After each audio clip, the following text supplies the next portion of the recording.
And thanks for joining us for tonight's Air 4 adventure. We have some amazing places to show you. I'm Robin Nance. And I'm Derek Dice. We've taken our trusty drone up, and away over the Pacific Northwest, and the pictures have to be seen to be believed. Let's check out Priest Lake first, taking the views from KXLY's Air 4, flying high over North Idaho.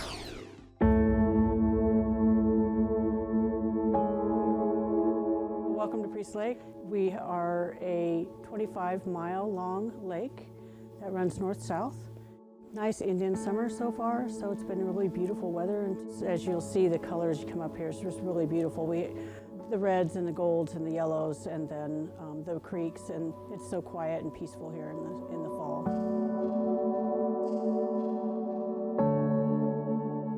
So you get the yellows with the tamaracks that turn, so with the green and the yellow, and then the others are more rare, so there's spots of really beautiful colors. Change, because it is more than just the weather, it's the people change. So from a lot of people up here to nobody, so it's a light switch almost. So it gets very quiet and peaceful.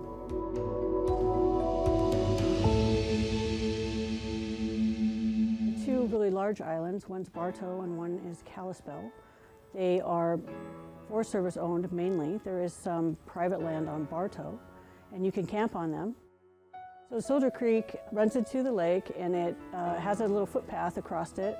So people it's a great spot that people love to walk and take their dogs and their family and walk down Soldiers Creek. And then you can kayak up it too, so you can kayak up quite a ways. We're seeing snow already, but into October, early November, we'll start seeing some snow. So it's a couple-month period of fall, but it's still very beautiful. The Rocks of Sharon is a beautiful trail just southeast of Spokane. If you've never been, here's your first look from above. This is the access point for the Big Rock area, which is part of the Dishman Hills Conservation Area. About a mile up to the ridge, there are spectacular granite outcroppings that tower 200 feet in the air. There's views over the Palouse and east into Idaho. The Rocks of Sharon, because there's probably about 25 rock outcroppings of various sizes, so the rocks actually extend east and west along the ridge. These are granite fingers that came up through the strata, and then as it was eroded away, the granite fingers were left behind. Main trail is at a moderate slope. It's well designed to minimize erosion. If you stay on that trail, it can be done by families and people of all fitness levels. Right now we're in the process of a campaign to raise $1.4 million to acquire the private property that's required for access from this trailhead to this spectacular recreation area. This is a great place. If you only have 2 hours, you can come out here with your family and visit this area, and you can't beat the experience. Fish Lake Regional Park in Cheney is a gorgeous place to spend an afternoon. And if you haven't been there yet, you better put it on your list. This is Fish Lake. It's a nice day. It's going to be one of the nicer days towards the end of the summer. It's a pretty nice place. It's one of the small suite of trout lakes that the Department of Fish and Wildlife tries to keep as predominantly trout water. I haven't fished Fish Lake in quite a few years, so I'm looking forward to kind of getting out.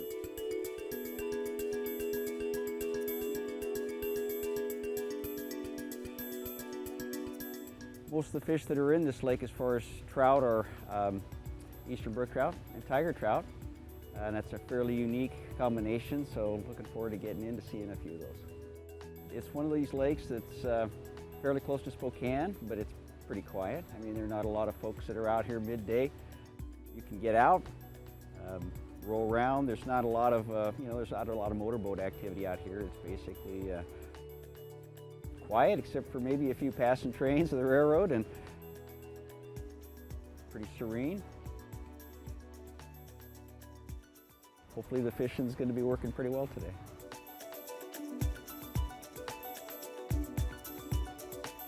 Did you know you can golf on one green here in our area that's famous worldwide? To finish your 14th hole, you'll have to go over some water. The floating green on the Coeur d'Alene Golf Course is one of the most recognizable holes in the world. Coeur d'Alene Resort Golf Course. It was opened in 1991. It's kind of the start of the master plan of our owner, Dwayne Hagedon. So this is actually the site of an old logging mill, and the story goes that he saw a group of logs out in the lake from the mill, and that's where the concept started rolling, and the vision took place to actually make a floating green. Also, it was movable, so this is all computer controlled with underwater cables as well. Yeah, you just turn a dial basically, and it works on two giant winch systems with underwater cables, and it moves obviously very slowly. It weighs between 4 and 5 million pounds. Today it's playing about 160 yards. We can fluctuate the yardage pretty good, you can see with the size of our tee boxes. But our guests do expect that every day they show up, the yardage is going to be just a little bit different. It's an intimidating hole, there's no question, but at the same time, it's actually a fairly big green. There's 15,000 square feet out there. So it's intimidating, but we just say take a deep breath and you'll get on there. Play the proper club. Prevailing winds do come in, so I always say club up one, and really treat it like any other shot. I know it's hard to kind of take the water out of it, but just focus on your target, take a deep breath, and just make a smooth swing. I think last count we were in the high 40s for a hole-in-one on this hole. We average 1 to 2 a year. The floating green obviously is a bucket list kind of hole that everybody in the world has seen or heard about and want to come play. And if hiking is more your thing than golf, we know just the place to be for your next stunning sunset. Let's check out the South Hill Bluff.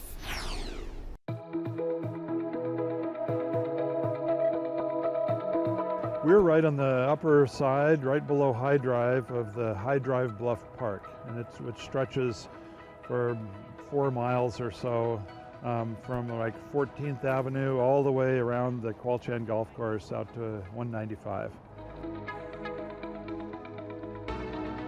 There's 500 acres of forest, 40 miles of trails, a creek running along the bottom, a spectacular place for hiking or walking your dog or trail running. The park department came in with great visionaries and decided to start buying this land over 100 years ago. And the latest purchase just happened here this year. It's amazing. A lot of people just drive on High Drive and watch these spectacular sunsets, but they're just seeing a fraction of the beauty of this place. And people come down here winter, all summer. It's well used. I've never seen this great of an open space park, like right in the city. That just doesn't happen everywhere. I don't think people realize what a treasure this is.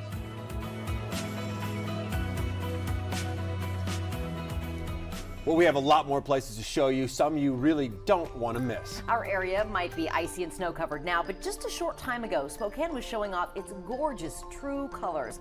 A look back at the fall foliage just ahead. And a corn maze from a view you've probably never seen before. No need to worry about getting lost this way. Our special edition of Air 4 Adventures has much more ahead.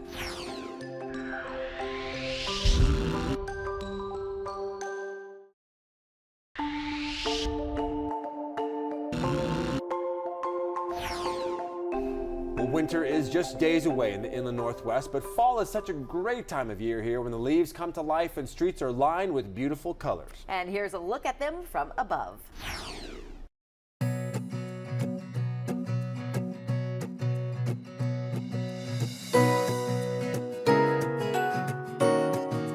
Spokane at this time of year is just gorgeous. Right now you can walk anywhere and it's just gorgeous out. I just love it. I wanted to drive down Manitoba Boulevard because the color is just out of this world. It's just beautiful oranges and yellows and the light streaming through the leaves, and it's just gorgeous. I just came down here to do that again. I did it yesterday. I should be golfing, but you know, I'm going to do that tomorrow. Spokane in the fall, I think it's absolutely gorgeous. I mean, look around you, look at all the trees and everything, all the crazy colors that are just all over the place.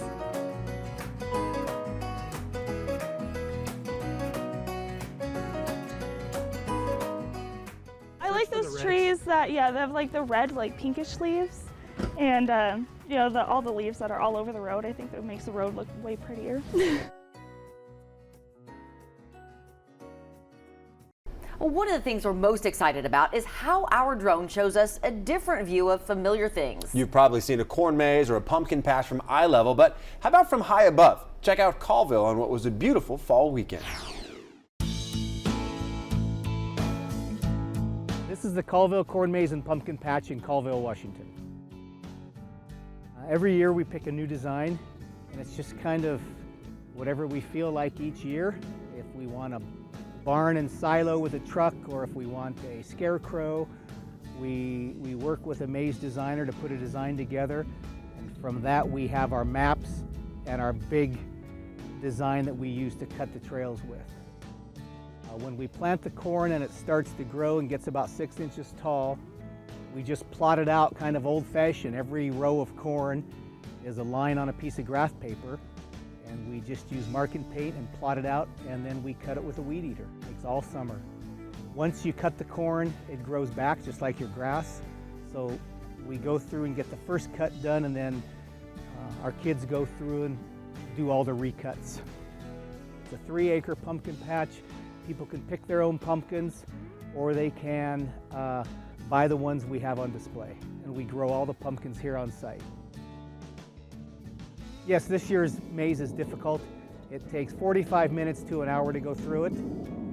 If you try to go through without the map, it'll take longer if you get lost. But people like a hard maze. They like to be able to spend a lot of time out there. The University of Idaho's Arboretum is an outdoor living classroom. It's a place where students can study or find serenity. If you've never seen it in Moscow, take a minute to check it out.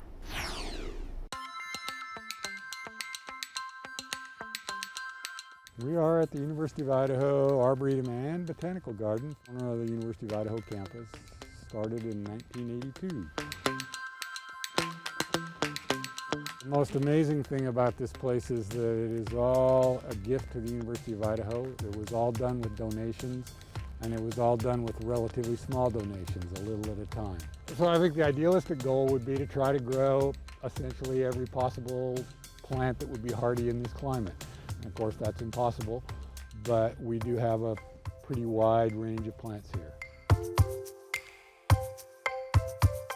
We have over 17,000 documented plants in the Arboretum. There's over 1,100 different species. The fall foliage is pretty spectacular. We have collections of particular Eastern North American hardwoods. The maples and the oaks are pretty spectacular, but there's a whole range of other things that color. We start with fall color in the middle of September, and it'll run into early November. Lots of classes use the Arboretum. Generally, pretty much any time the weather is decent enough for classes to be out here, I'll see a class or two every day. Primary purposes of the Arboretum is to provide a place with some solitude and hopefully some beauty for people to assemble and enjoy. There is lots of gold and some silver out here, and if you look really closely, you can even find some black. Well, it's probably a bit late to get your Christmas tree this year, but next year we know just the place to go. That's right. Check out Theodore's Thicket in Colbert.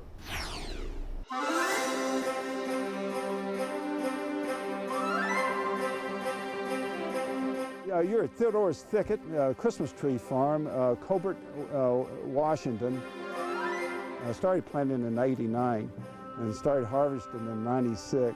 My dad really loved Christmas, and it was contagious, and it was a special time of the year. And we always had a live Christmas tree every year. 4 different kinds of trees. They're all fir, true fir. I have a grand fir, concolor fir, cork bark, and subalpine. Concolor is my favorite tree. They're a true fir, they have a soft needle, and they have the beauty of a Colorado blue spruce. To raise a 8-foot tree, I plant a 4-year-old seedling, and it takes 7 to 8 years. Most people harvest them at that height, 7 to 8 feet, but more and more we're getting people who come out for a 10 and 12 foot trees. This is a U-cut, kind of by name. We're glad to cut trees in good weather or bad weather. We do provide saws, and we provide pads, little foam pads to keep off the ground. It's a pleasure to work here. I enjoy the customers a lot, and most of the faces I remember, and it's a fun time. I enjoy serving the customers. There are lots of stories. There's a story every day.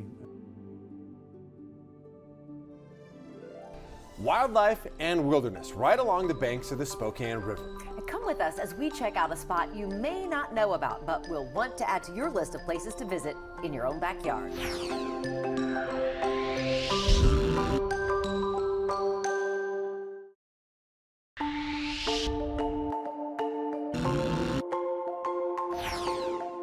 Welcome back to KXLY4's Air 4 Adventures.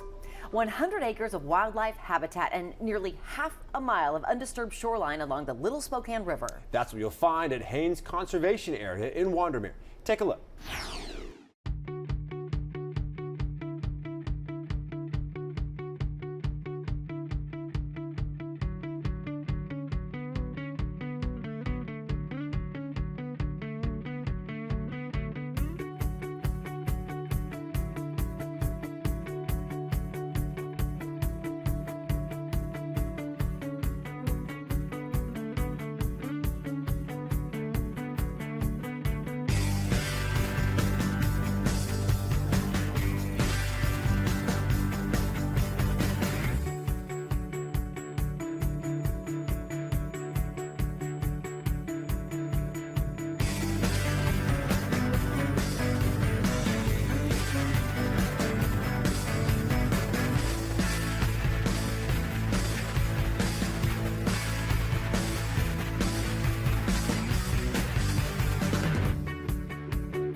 Are you ready for one more adventure? We might have saved the best one for last. This time, we're soaring over a place like none other in the whole world. See the Palouse from a bird's eye view you'll never forget.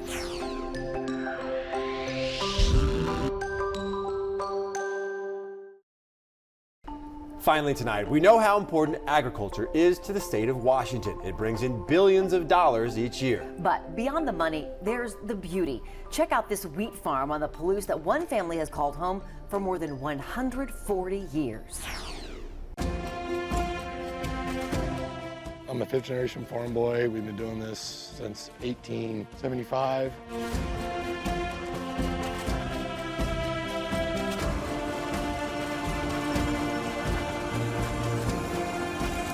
I started when I was like 14, spotting trucks in the field, and then drove truck for quite a while, and then I started driving combine at 17. Went to college over at WSU, and then came back in 2002 and been doing it ever since.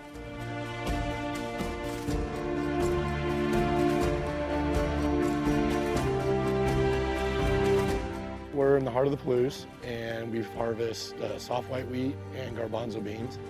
My dad and I farm about 2,400 acres.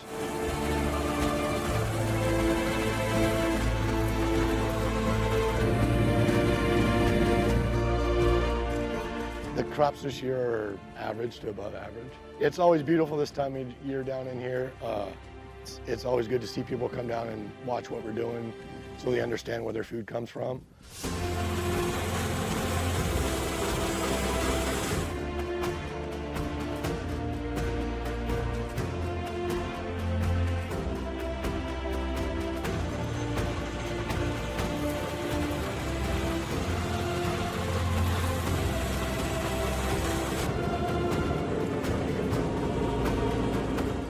really can't beat this area. I mean, for beauty. I mean, when you get outside the cities, it's just nice to see openness, wildlife, the peace, the quiet. I've always been in love with it. Just to be out here and to live out here, there is no place like this on earth.